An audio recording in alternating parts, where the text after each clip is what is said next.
Okay, today I will show you how to clean the filter on a Black & Decker handheld vacuum.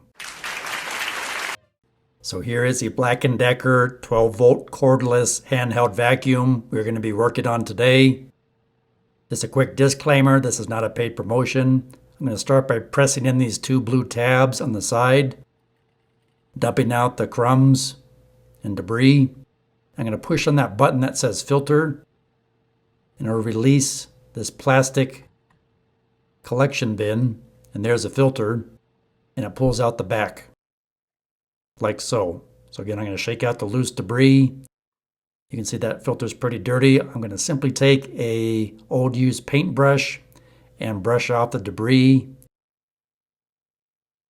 And to find the model number, it's right here on the inside of the vacuum. So it is important to clean the filter on a regular basis.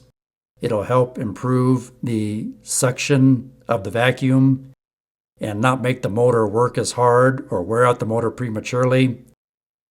And then what I do to get off the last little bit of debris that you see stuck to the filter is I simply rinse it off at the kitchen sink, let it dry out completely, and then reassemble the vacuum.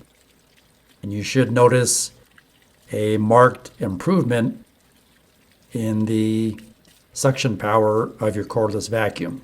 It should work a lot better now. I hope this information helps you.